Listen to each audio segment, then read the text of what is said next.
আজও কয়লাকাণ্ডে হলো না চার্জ গঠন। আসানসোল বিশেষ সিবিআই আদালতে হলো না চার্জ গঠন। 14ই নভেম্বর ফের চার্জ গঠনের শুনানি। নির্দেশ সিবিআই এর বিশেষ আদালতের বিচারক রাজেশ চক্রবর্তীর। আপনাদেরকে আরেকবার জানিয়ে রাখবো যে আজও কয়লাকাণ্ডে হলো না চার্জ গঠন। আসানসোল বিশেষ সিবিআই আদালতে হলো না চার্জ গঠন। 14ই নভেম্বর ফের চার্জ গঠনের শুনানির নির্দেশ সিবিআই এর বিশেষ আদালতের।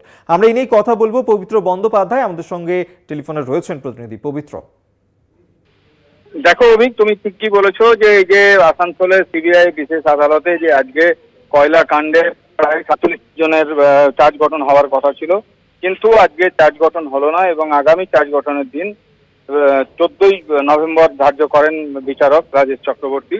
এবং তোমাকে বলে রাখি যে এই যে চার্জ গঠনের যে প্রসিডিওর, সেই প্রসিডিওরের মধ্যে যে 27,000 তোমার যে চার্জশিটের যে কপি, সেই কপি নিয়ে একটা সংশয় তৈরি হয় যে যারা কয়লা কাণ্ডে যারা অভিযুক্ত তাদের আইনজীবীরা বলেন যে যেহেতু চার্জশিটের কপির সংখ্যা অনেক এবং তাকে পুঙ্খানুভাবে একটু পড়ার জন্য তাদের সময় দিতে হবে।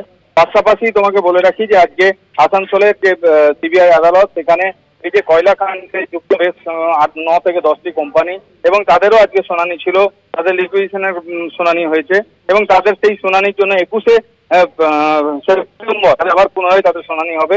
এবং পাশাপাশি তোমাকে বলে রাখি যে আরো যারা ছিলেন এবং এই কেসে যুক্ত একজন তিহার জেলে বন্দী গুরুপদ মাঝি এবং একজন এই জগতে নেই, মারা গেছেন, এবং বিনয় মিশ্র, সেও দেশ থেকে পলাতক। অতএব তুমি জানো যে একটা চার্জ গঠন করতে হলে প্রত্যেককে দরকার, কিন্তু যেহেতু এখন 3 জন নেই এবং সেই কারণে দুপক্ষের শুনানি শোনার পর বিচারক আগামী 14ই নভেম্বর পুনরায় চার্জ গঠনের দিন ধার্য করে। অভিক, ধন্যবাদ তোমায়। পবিত্র বন্দ্যোপাধ্যায় টেলিফোনে ছিলেন প্রতিনিধি।